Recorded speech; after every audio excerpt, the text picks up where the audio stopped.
I love at the end of a day like that, the feeling of exhaustion. And I don't know why. It's a good question. I need to maybe take that up with a therapist. I like. I guess probably what I like is the transaction, if you will, of my energy to that output. And as I said, I like to be able to look and say, boy, I'm exhausted, but that's why. And I like that in business, and I like that in my hobbies. I like that in playing sports. I like that in lots of different things, because I can just point and say, hey, I made a difference. Welcome to another installment of Behind Greatness by Inspire. It is Luciano here speaking as usual, of course. I want to remind the listener to please subscribe and rate and share with family and friends. And if you're so inclined to donate to our cause, we are a registered charity. Again, as most listeners know, you just go to our website, behindgreatness.org, and you can find exactly where to go there. We are on every major podcast platform, also on TuneIn Radio. We've been having questions about TuneIn Radio, so I'm confirming that we are there now as well. You can listen to us there in the car. And thank you for your companionship over the last 2 years. We've been really excited about where we have been going. So much like our next guest here, our journey has had us wake up cheery in the morning. Every day is a new adventure with this podcast and with the people that we're speaking to. And we're highly grateful to have the opportunity to make something of it. So again, thank you for joining us. And here we go with our next guest. His name is Mark Cecchetto. Mark is the Business Executive Officer, also known as President of the Confectionary Division for Nestle Canada. Based in Toronto, Ontario. He serves as a member of the Nestle Canada Business Executive Team and reports to the CEO of Nestle Canada. Mark is responsible for the strategic, operational, and people leadership for the Confectionary Division, which comprises of market-leading brands such as Kit Kat, Aero, Coffee Crisp, and Smarties. He joined Nestle in June 2005 as a marketing manager for Nescafé, and has progressed through multiple assignments across both the marketing and sales functions. He was recently promoted to Business Executive Officer, Confectionary, after serving the same function title for foods since 2017. Was originally named a member, since June 2017, was originally named a member for Nestle Canada Executive Leadership. And 2016 as the president of Nestle Nutrition, right, for Canada. Prior to that, he served as VP for Nestle's Canada's category and shopper development team throughout the company's sales transformation, and held various senior marketing leadership roles, including VP of Marketing for Foods in the organization. He has honors of BCom SPAD from Laurentian University from 1998, where he also met his wife, Angela, and is an avid sports fan, reader, husband, and father of 2 girls. Welcome to the program, Mark. Thank you, Luciano. Good morning. What is SPAD? SPAD is sports administration or sports business. As we talked about before, I have always and still am an avid sports fan, and in high school, the opportunity to combine my interest in taking a business degree, and like most high schoolers, I had no idea what that meant, but it sounded good. But being able to do that with my passion for sports integrated as well is what took me to Laurentian. I should have made the connection because I knew about your sports background. So apologies for asking it. But it's good for the listener. Also, for the listener's sake, you were involved with Inspire. It was about 2017, I think. 2016, 2017. Something like that, yeah. Yeah, you were a speaker at one of our events, and you were appreciative of the opportunity as we were to have you there. It was a good event, and as you probably remember, you were mobbed a bit afterwards by some of the young folks in the crowd who want to learn more. Your style is very casual, which is something that we've appreciated, and that's why we reached out to you again, obviously, right? for the podcast. So thank you again. My pleasure. Mark, you said that your relatives regarded you as 40 when you were born. Why? Yeah, I've always been responsible, I guess. It sounds like I'm patting myself on the back, but to be honest, when you're a teenager, I don't know, that might be the worst thing you can say about yourself. But the truth is that I've always been responsible and quote unquote mature, and even though my actions might not have always been, a silly little version of that. But a few years ago, when I was actually 40, I was in Belleville at one of my daughter's hockey games, and I was helping out on the bench that day. And at the end of the game, I walked around, and my uncle, who's a little bit of the more eccentric member of the family. He happened to have come to the game to watch, and we were just talking, and he was laughing, and he started laughing at me. And I said, what's so funny? He said, well, the game ended and the Zamboni was about to come on, and you were the only person who closed the door of the bench. All the other 4 doors of the 2 benches were left open. And he just said, you've always done that. And it's just an example of how he viewed me, whether that was the right thing to do or the wrong thing to do, I don't know. But it's, as someone who watched me grow up from afar, and that's just pretty common. And there's lots of examples through my life where people have just viewed that. And as I said, when you're 16, it's actually a bit of a burden. In some ways, my siblings bother me tease me all the time about I never got in trouble. I was the golden child, is what my brother likes to call me. But I always say, well, I never had the chance to have the fun you guys did because I never got in trouble. So that's just the way I've been. And now that I'm in my 40s, it's maybe finally appropriate. Maybe. Yeah, when I asked you about your kids, you have 2 daughters, both who play hockey, one with a serious ambition. Although you said that your younger one is a goalie, so she's already a little crazy. Well, yeah, she's goalies have a well-earned reputation of seeing the world a little different. Yeah, they're a little nuts. I envy that too. And so when I asked you about them, you said 2 things. You would be worried for them if they knew where they wanted to be. And then you said you simply want them to be accountable. Yeah, I look back, and we talked a little bit about this before. I look back at my own life, and when you're 40 at 16, one part of that, and in fact, an immature articulation of that is I knew exactly how things were going to go, and that certainty and that clarity was probably enviable to some of my peers at that time. But truthfully, it was complete garbage, because and if I project forward for them, they're 15 and 12. If I project forward to them when they're 40, we don't know what jobs are going to exist in 30 years. Yeah. We don't know what skills, what industries their interests are going to take them to. Never mind how the world is going to evolve. But what I do believe in is that I think we live in a world now where things are way harder than ever, but also being made way easier. And what I mean by that is there's just a lot of complexity. I mean, them as teenage girls, they make a mistake and everybody knows. They what they wear, everybody knows. How they talk, and we all know this through the connections of the world. But on the flip side of that, what opportunity they have to connect to, build a network and know people. And I never want them to confuse. In the olden days, if you were late for curfew, you got in trouble. Now, I just texted and I said I was going to be late. It's no problem. I never want them to confuse that kind of leniency or easiness of communication now with the fact that, no, you said you were going to be here at 9 and you weren't here at 9. And I care about that, not because I thought you were going to get mugged, but because you made a commitment and those things are important.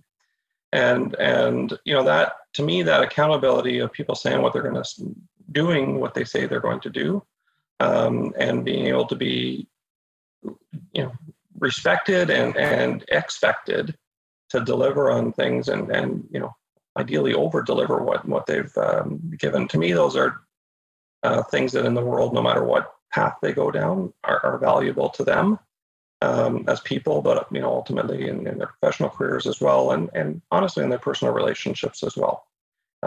So I don't know where that journey is going to go for them. And I hope they're open-minded enough to enjoy the ride a little bit. But I do think there's some fundamental kind of pillars that help make people successful. And to me, accountability is a huge one.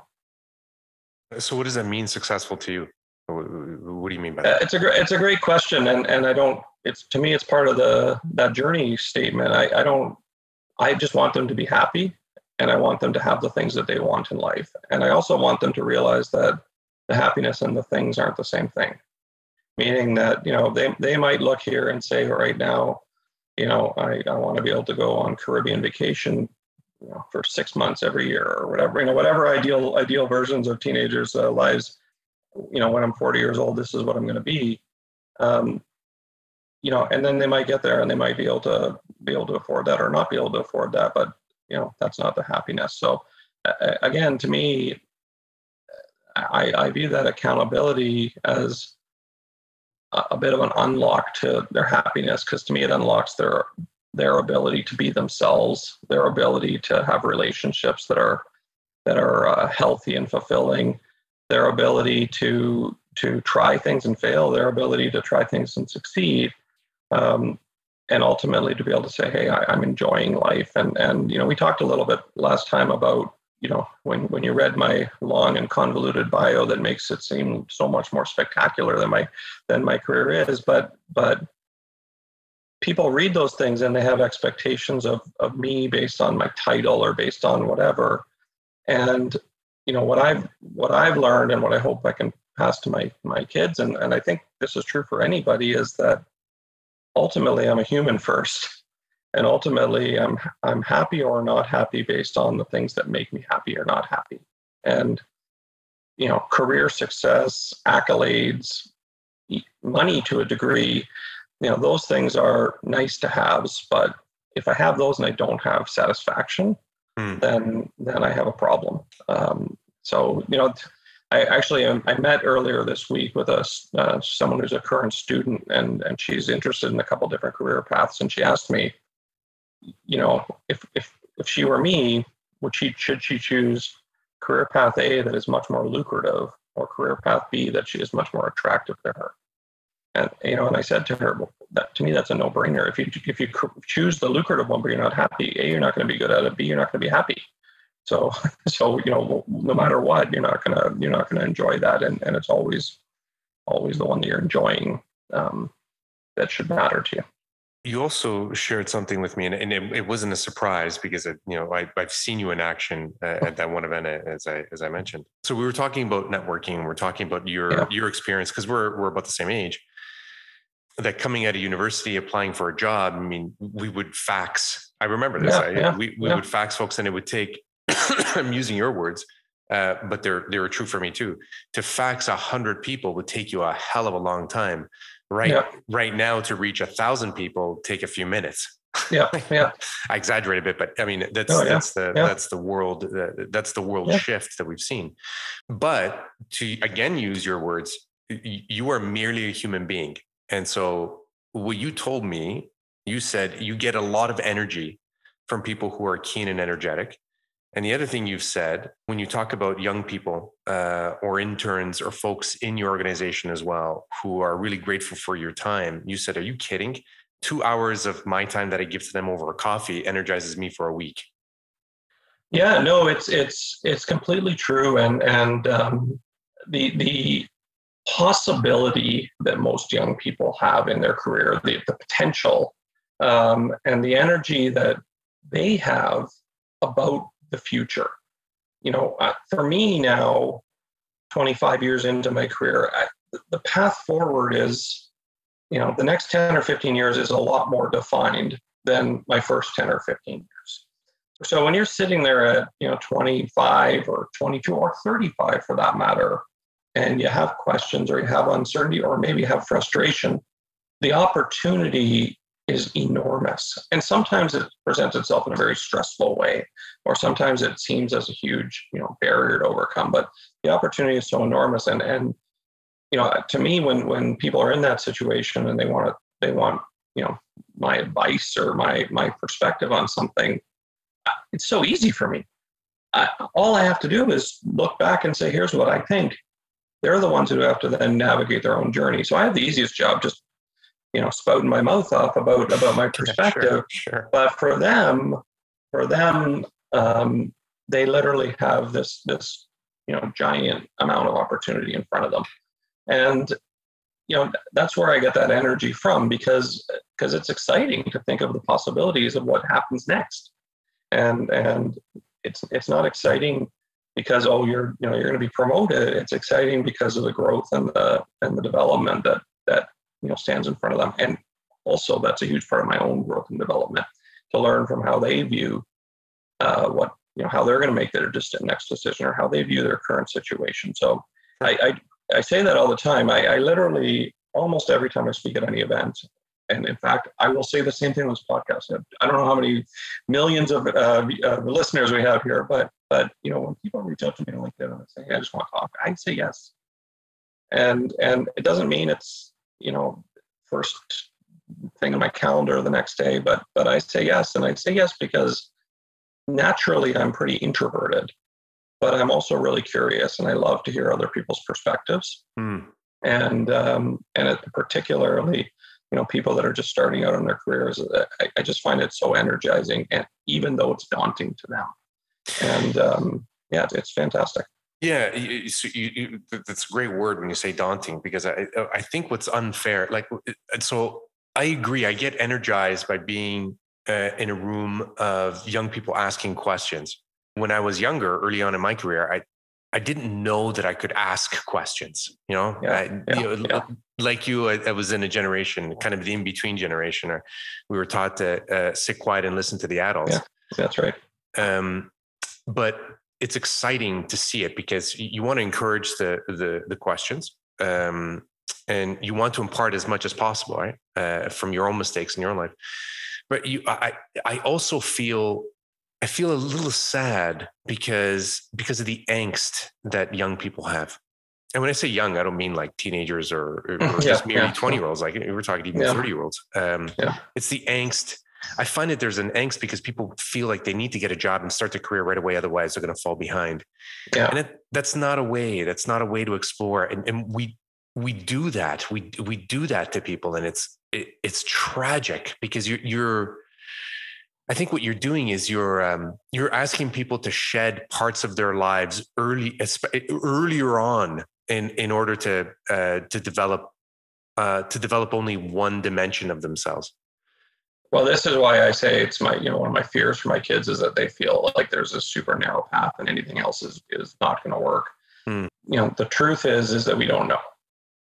And the truth is that one of Nestle's kind of central talent beliefs is that your potential is defined by your agility.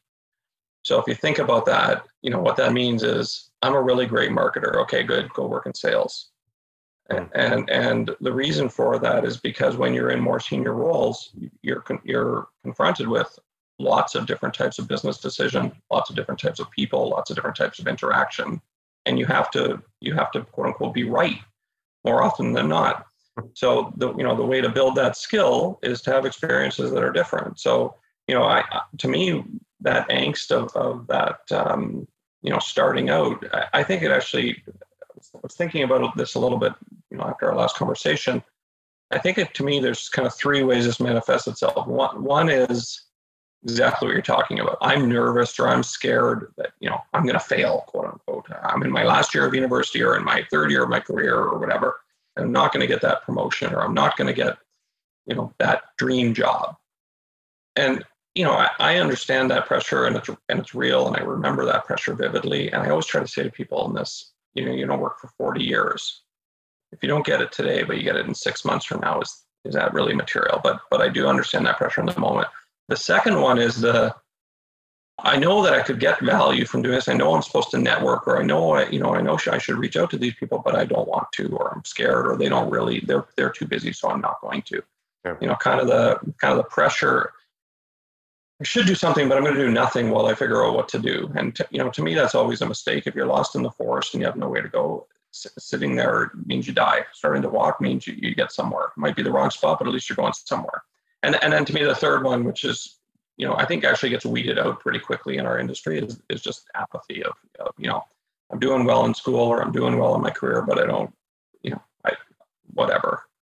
And, that's a big thing when I talk to university students or people, just out of university, but it's a big thing that's gone, at least in our industry, by, the second or third year time of their job, because, people that are apathetic are not having those same career concerns.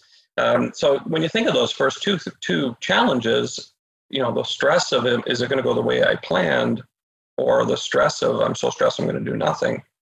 In both cases, the answer to me is the same, which is, have some conversations, do something, educate yourself, learn, gain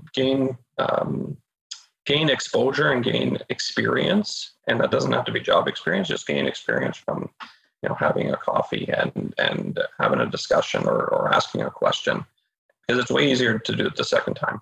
The third time's easier, and the fourth time's easier. So. You fell in love with the idea of being the general manager of the Toronto Blue Jays. There you go. What happened there? What happened there?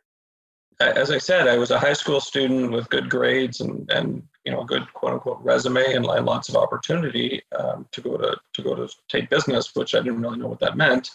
I ended up taking sports business, and I got to Sudbury at a great time, and I fairly vividly remember around October of my first year, so very quickly into the first semester, thinking I made a huge mistake. I moved to Sudbury in remote Ontario to a school that no one else from my high school would go to, and to take this program that nobody knew about.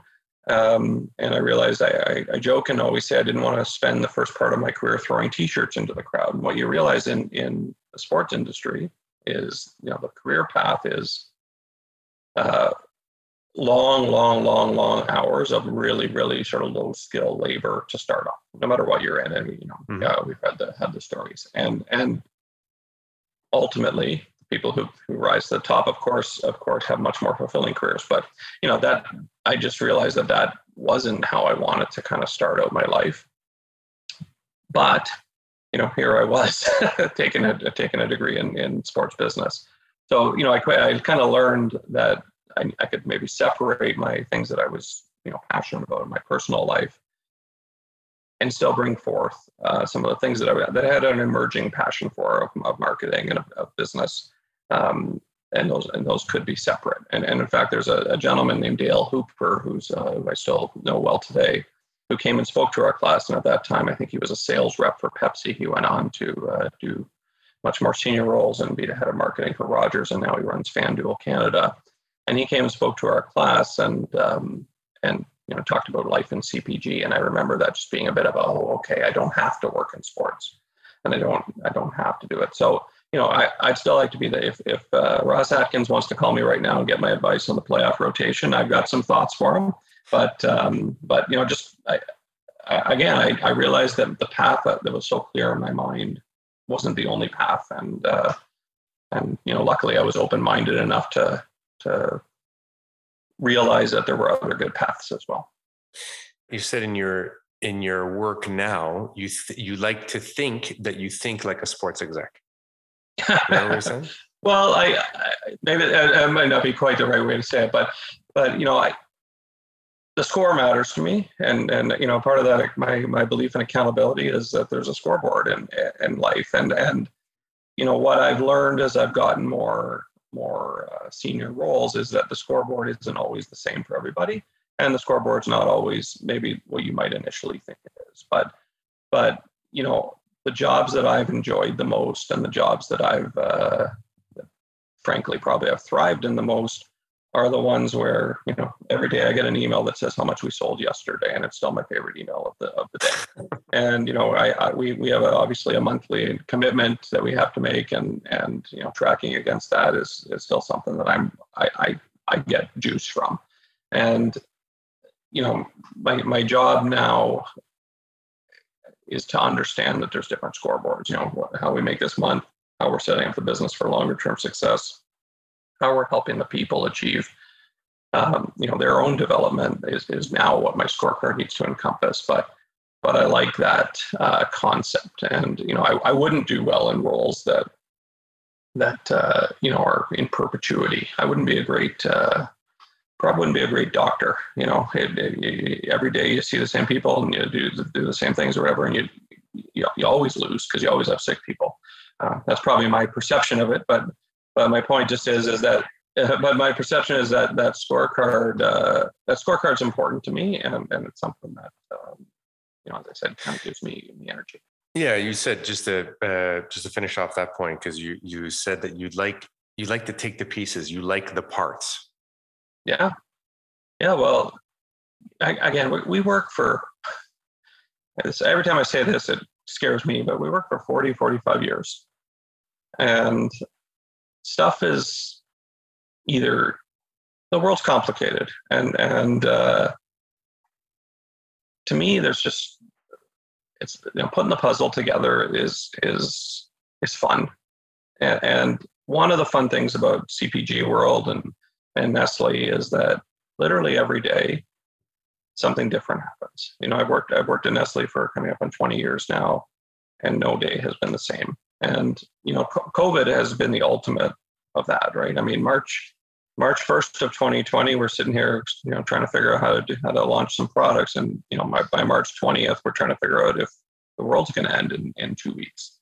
And throughout that, you get, it's back to the sports analogy. Throughout that, you get this game of, okay, the other team just did a different strategy, and we didn't expect them to launch a pandemic on us, but they did. Now what do we do?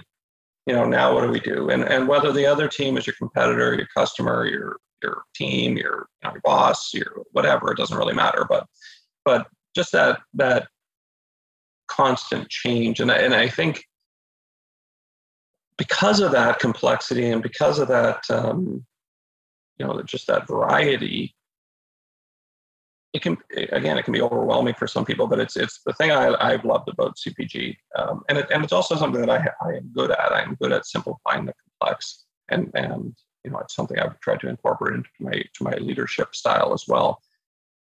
But ultimately, I can see everything through a sports analogy. But ultimately, to me, it is like this big game where you don't know what exactly is going to happen next. You just react with your training and with your experience and make a decision. Well, I appreciated something that you said as an entrepreneur. I appreciated what you said as well when you were just starting out your career there. You were asked to work in the coffee division, Nescafe, and you knew nothing about instant coffee. Yeah. And you had this new marketplace, lots of options, and you said you had to figure out how to navigate stormy waters, but you'd rather do that than drive a ship in smooth waters. Yeah, totally. I literally was interviewing at Nestle, from another organization where I was a marketing manager and wanted to come to Nestle because it was a sort of tier 1 organization. I didn't know a lot about the specifics of the role that I was interviewing for. Of course, I got to learn a little more during the process, but I started working on Nescafe and I literally I don't know if I'd ever seen instant coffee in my life at that point. So that would be my exposure. Were you an espresso guy? Is that why? Yeah, no, I was just a water and Diet Coke is my caffeine source. But anyways, so I started and you're the brand manager. There's of course lots and lots and lots of people involved, but the business was just in the middle of a huge transformation. We just closed a factory and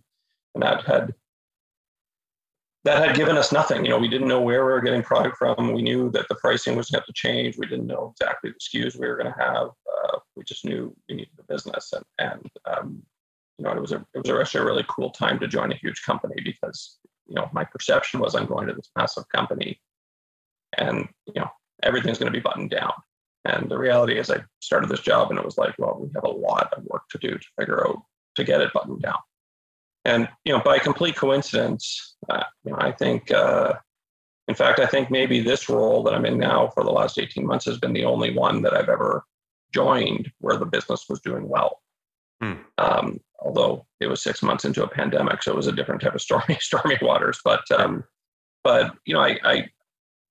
to me, that's part of that part of that accountability, part of that scoreboard is I can look and say things aren't going well, and now they are, or things aren't going well and they're still not going well, so I haven't done it yet. But I'd much rather be able to do that and look and say, okay, look, we used to be losing 5-0, now it's 5-1, so we're making a turnaround here, and have that clarity. And by the way, probably part of my own development is to go and work in jobs where the seas are calmer, and figure out how I can actually rile them up and create a storm of growth for the future. But thus far, I've gotten a lot of enjoyment from going in and trying to put the pieces together and make things calm. Yeah, we were talking about oh crap moments. Yeah. Yeah. Share one or two if you don't mind. Well, yeah, no, there's lots of oh crap moments, and they go from really big and to really small to all places in between. But I talked about being a student in my first year of university, realizing that I'd moved. I had taken a huge left turn in what my quote unquote life plan was at that point, and realized that I didn't want to work in sports. That was at 18 or 19, that was a big kind of oh crap moment. But I had other ones. I got my first job out of school and I thought, oh, I'm set. And 6 months into my job, I literally was repeating. It was a part of an internship. So I started repeating the starting my second year of a cycle, and it was a 5-person office. And I was like, well, the next year is going to be exactly the same as the last year. And then there's 5 people in this office and they're not going anywhere. I'm one of them. So, there's never going to be change. This is going to be it. And again, another oh crap moment. I mentioned to you, both my parents were teachers. They got jobs at 22 and retired as teachers. So in my mind, I was going to get a job and, advance up the organization. But wherever I worked was where I worked. It wasn't going to be anything else. And when you have those moments of this isn't going as well as I thought it was going to go, part of being 40 when you're young is you got it under control. So when things aren't under control, all of a sudden, it's scary, it's daunting, and the oh crap moment of what do I do now? Because what I thought my plan was clearly isn't the right plan for me. And in many of those moments, including I'm at Nestle and I get passed over for promotion, and I thought, oh, that was a shoe-in for that. Oh crap, they don't like me anymore. But in many of those moments, what happens is I am, there's this feeling of I am now resigned to this life that isn't going to be satisfying. Oh crap. So obviously there's another choice as well. And the other choice, whether that's, start doing something else, start evolving, based on the feedback you're getting, go get a different job somewhere else, whatever your next move is, that feeling of, oh, this isn't going the way I thought has to me has come and then forced, okay, well, what are your choices? What artistic outlet do you have? None. No. Art is not my thing. I shared with you before. My outlet for different mind is building and renovation and that kind of stuff, and just getting a good sweat on and trying to figure out stuff and how I can fix things or how I can build things. But I am notoriously poor at visual anything, spacing, art, anything like that.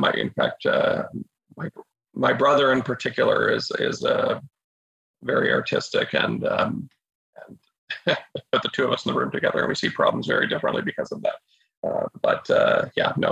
It's not something that's worked. Well, you like to build things. You said you like to build decks, finish your basement. You like to figure out how stuff works. Yeah, but that works. I don't know, just the way my mind works, that works. I can make that structural as opposed to artistic. And once I can put it into compartments and boxes and make it all nice and neat, then it works for my mind, as opposed to, hey, let's just go with the flow here and see what we end up with. But you said, these are your words, you said there's something really cleansing to look at Yeah. something all sweaty after physical work. Yeah. And Well, you said better than having aced 9 meetings in one day. Well, we go through our days, and especially now with hybrid working, et cetera, you go through a day and it's tiring. We're mentally engaged in our jobs, and then that's not anything unique to me. That's most people that working in professional jobs. And when you're done, you had the best day, you had the worst day. You've put a lot of energy into it, and but what that energy isn't is physical. One of the weird things for me is the first day I went back to the office in May, I think it was May, and had a meeting, and I came home, and I said to my wife, I'm not in boardroom shape anymore. I'm just exhausted here, But part of it was I hadn't sat for 7 hours in a long time, because when I'm working at home, I can get up for a minute or two here and there or whatever. So when I'm doing physical stuff, it's the opposite. My mind is not nearly as engaged in the other players in the room and how people are perceiving things or reactions or whatever. My mind is really just engaged in communicating with the person I'm working with, or thinking about the task at hand. But physically, you're lifting, you're whatever. Physically, you're tired, and it's just a totally different set of muscles, totally different kind of fatigue. But at the end, you can, back to the scoreboard. At the end, you can say, "Hey, here's what I did today," and that to me is a good feeling. Why would you use the word cleansing? What is it that you're cleaning? It's a good question. I don't know, but what I love at the end of a day like that, the feeling of exhaustion. And I don't know why. It's a good question. I need to maybe take that up with a therapist. But I guess probably what I like is the transaction, if you will, of my energy to that output. And as I said, I like to be able to look and say, boy, I'm exhausted, but that's why. And I like that in business, and I like that in my hobbies. I like that in playing sports. I like that in lots of different things, because I can just point and say, hey, I made a difference. And I think it's important, for me, it's important to have, a bunch of different outlets for that feeling, or else as I said, I get a bit, pigeonholed in myself. Sure. Into, okay, I got 70 hours of meetings this week, and that's what I did this week. So when you get tired of 70-hour boardroom meeting weeks, where would Mark like to be or to do? My happy place is to sit on my cottage in Georgian Bay and just stare at the water for a little bit. Why? That's my happy place. Why do you like to stare at water? I have for better or for worse, a very exposed dock on Georgian Bay, and all you see is waves. And I don't know, there's something very powerful about looking at 4 or 5 kilometers of water rolling in on you. So it's I don't know why, but it's my happy place. But I equally, one of the hardest things for me during the pandemic, when everything else shut down, we kept working, right? Like, you just moved online, and there was, of course, a bit of an adjustment period, but then you kept working. But sure. I could no longer, I mentioned you before, my wife and I still play ultimate frisbee a couple times a week, and I could no longer go do that. I could no longer take my kids to hockey. I could no longer do most things that were something other than work for me. And I don't have that one hobby that is my panacea, but I do have lots of things that just keep me active. And all of a sudden, all I could do was either work or sit in our house. And like everybody at the beginning, we invented all sorts of ways the 4 of us could spend time. And at the end, we watched every single thing on Netflix. And as we went through that journey, we just lost that balance, and lost that cleansing maybe isn't the best word now that you made me think about it, but we lost that ability to kind of go out and use a different muscle and get that change and get that feeling. And to me, that resets my work muscles. If I can do both, then they kind of feed off of each other. So I think I cut you off with my my earlier question, or my last question, about where you would want to be after you get tired of boardroom meetings throughout the week. Yeah, I don't have a great answer for you, honestly. As I said, I first of all, I don't get tired of boardroom meetings.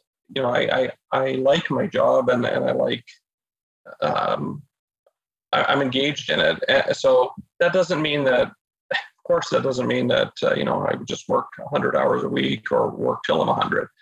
But when I retire or when I take time, my next choices are to be with my family, be with my kids, watch them play things that they love doing, go out and play stuff myself, putter around in building things, and then sit on my dock and enjoy a cold beer while I think about the world. So that's about it.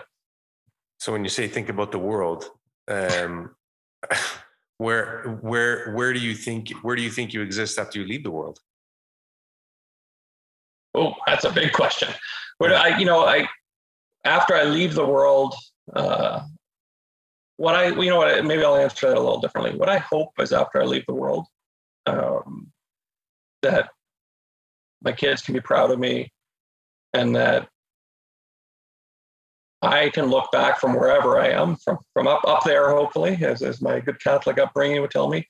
I can look down and say, hey, I left the world, in a bit better place than I started it. And whether that's because I solved business problems, or, raised great kids, or just influenced people and helped their paths be easier, then I'll be happy. It's not. I haven't really thought about my existential impact on the universe at this point, but that's a bigger question for the next episode. Well, okay, so then we'll finish up this episode with one last question. And what is greatness to you? Greatness to me is being happy, feeling satisfied. And for me personally, that comes from feeling like I'm contributing, learning, and just growing. And when we talk about younger people in their roles, or talk about different life stages or different journeys or whatever, I think the thing that's consistent amongst the times that have been great in my life are the times that I can look and say, hey, I feel like I'm helping out here, and I'm learning a ton. And that's true. And when I was a high school student, and that's true today. Because I think if we're not doing that, then we're getting stale, and that's not where that isn't great to me. So that's me. In my opinion, that's very noble. Mark, thank you for sharing a bit about yourself, or a lot about yourself. I want to explore that water watching. Actually, maybe in the next episode. Sounds good. Good. Well, you're welcome to come up and join me one day. Thank you. It was great to have you at one of our events, and even greater to have you here. Thanks again, Mark. No, thank you, Luciano. Hey, it's Enrico Colantoni here, actor, director, and dedicated napper. Like what you heard today, there's more to come. Make sure to subscribe to Behind Greatness and learn about our live events at inspirenorth.com. You'll also find links to our social media right on our website, so be sure to give us a like and follow. Until next time, stay inspired.